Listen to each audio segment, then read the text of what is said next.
zitten. Jeetje, moet kijken, het is helemaal krom getrokken, man. Wauw, en moet je kijken hier, oh, die...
You give the same to me, to me.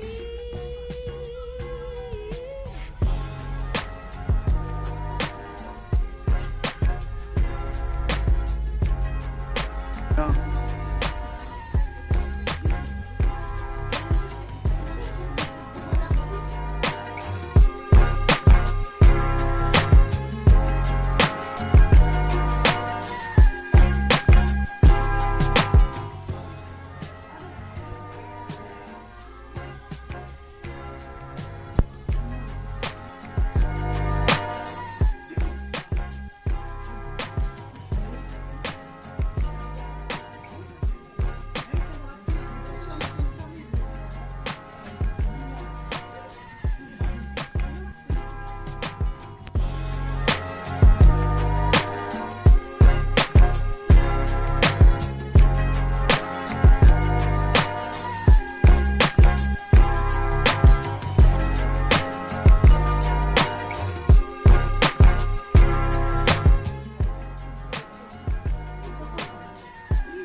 Inderdaad. Zie je dat je op een gegeven moment in een cirkel komt van... Ja, van hetzelfde. Kijk, die is ook heel bekend. We hebben hem al gezien, ja. Als je erop gaat, zeg maar. Is toch gewoon... Ja, inderdaad. Ga je daar wel niet vandaan om in de deur te steken? Ik wil een teken afgeven en die komen natuurlijk bij een kameraad in Kazachstan. Die 80.000 maanden.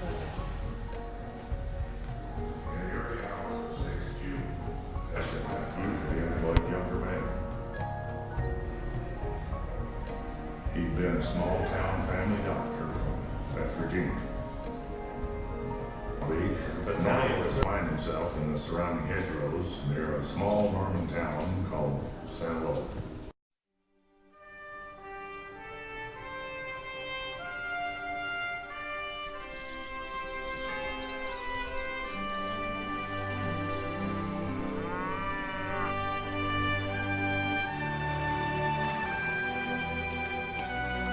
It appears today as it always has, a landscape of tranquility.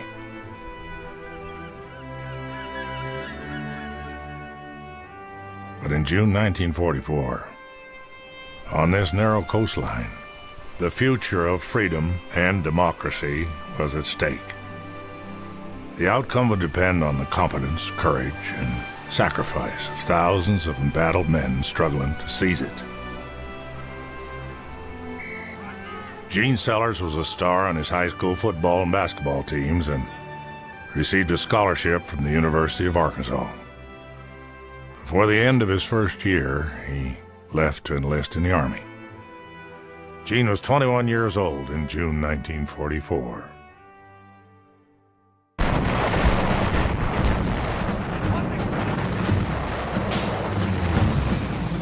By that spring, the world had been at war for nearly 5 years. Millions had already died.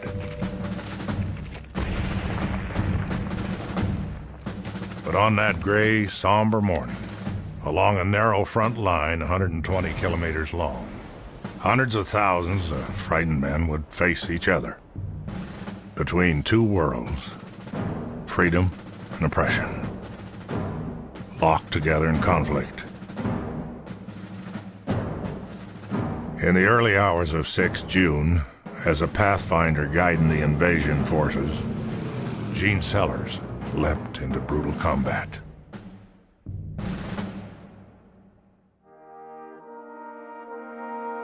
Norval Carter was 32 years of age, a captain in a profession that usually employed younger men. He'd been a small-town family doctor from West Virginia. As a battalion surgeon, he did not have to be in direct fire, but he chose to be there on the front lines to help the wounded. 11 days after landing at Omaha Beach, Norval would find himself in the surrounding hedgerows near a small Norman town called St. Lo.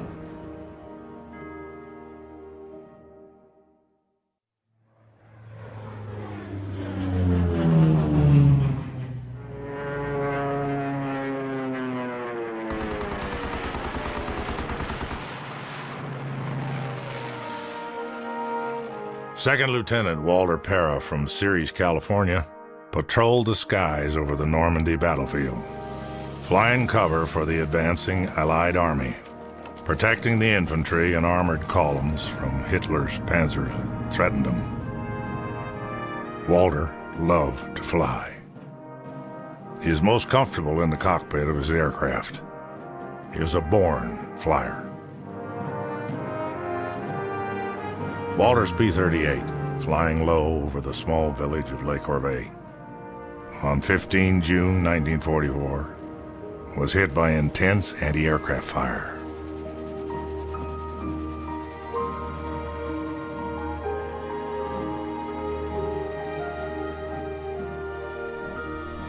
Walter was 24. Walter's father wrote of his son, "Spiritually, we feel that he is as close to us, buried in France, as if he was buried here. We are consoled to some extent in knowing he is buried in soil he flew over and helped to win back." Captain Carter also died doing what he cared about most, saving lives. By a small forest near St. Lo, he ventured out from the safety of a foxhole to save a wounded GI. In doing so, he was shot and killed by a German sniper. But the soldier he saved lived and eventually returned home.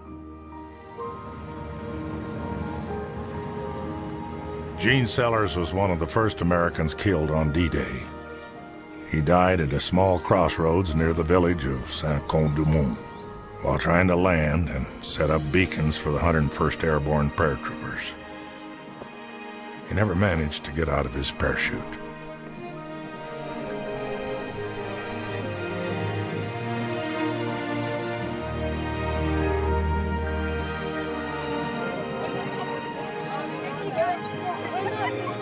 Today, it's hard to imagine what happened here.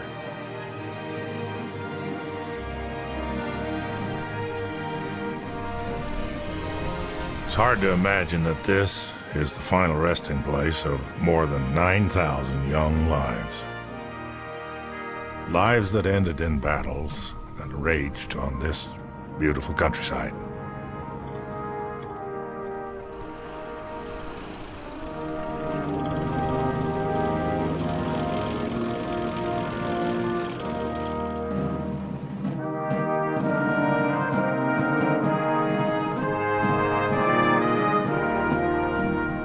They can't imagine the horrors of World War in Europe. Madame le consul des États-Unis d'Amérique. But they can. They remember their days as young men in uniform, who in absolute excitement and fear prepared themselves for battle. And they most certainly remember those who stayed behind after they passed by to complete their lives.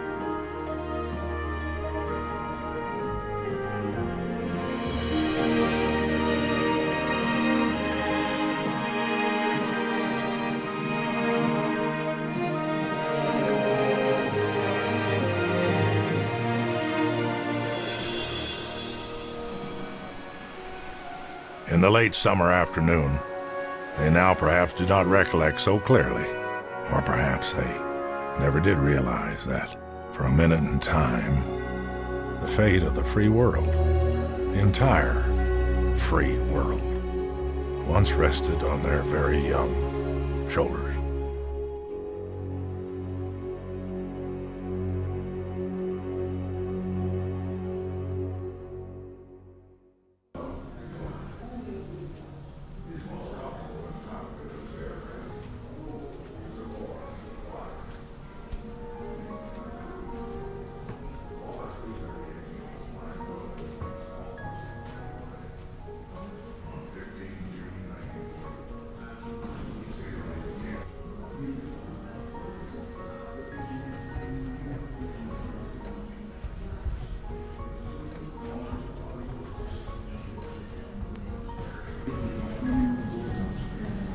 That evening, as General Eisenhower sat alone with his personal traitor, one of the 20th century's most consequential decisions formed the Supreme Commander. The final rule would come after the incredible slaughter. At 8:30 on 5 July, General Eisenhower was on the way to London. Right, set. Silently, just reviewing the same levy, I'd say 35 or 45 seconds. Now it's been reported by some people. Edward G. Robideau, Peter B. Zadie, Ray W. Bottom, Roland J. Peck, Franz G. W. Roland, Stanley M. Needles, Randall M. Ernest J. Autot, Robert A. Curtis, Joseph J. Richard, Van Dyke S. Toyer,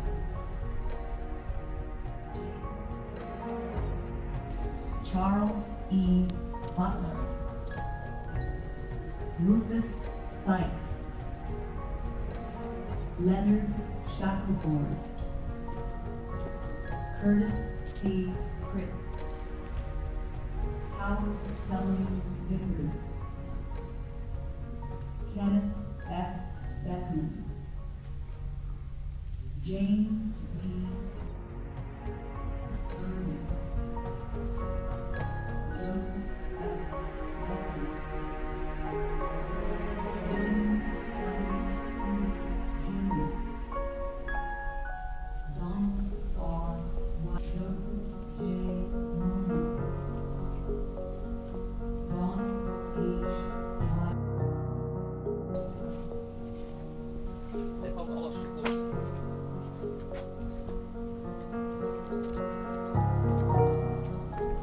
Hoe zijn er nog niet gevallen?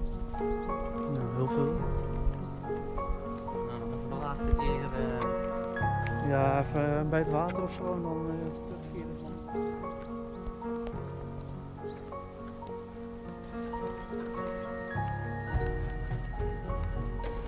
Meer is al even open.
vergelijking.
Ja.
Daar ben je.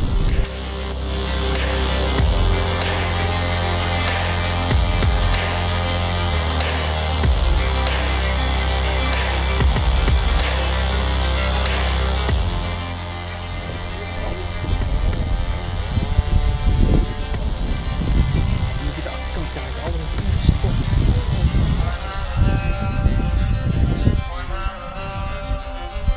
Hier al in zijn water.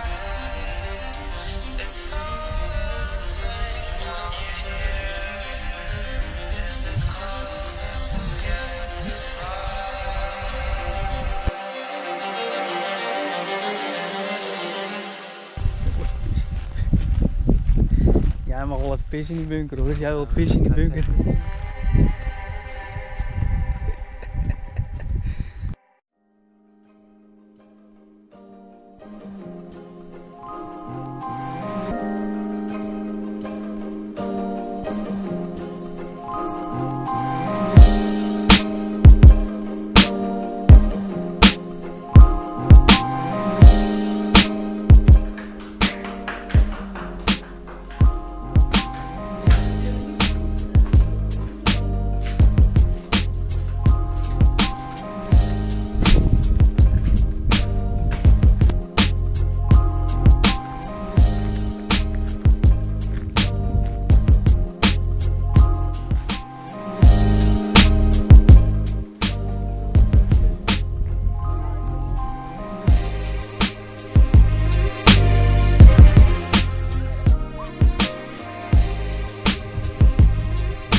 Duitsers waren ook niet groot hoor.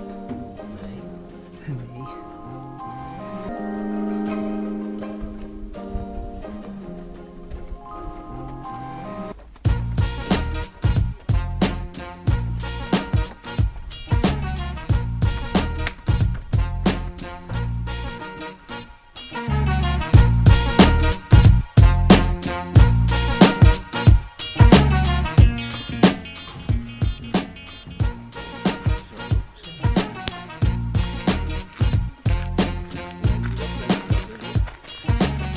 Ja.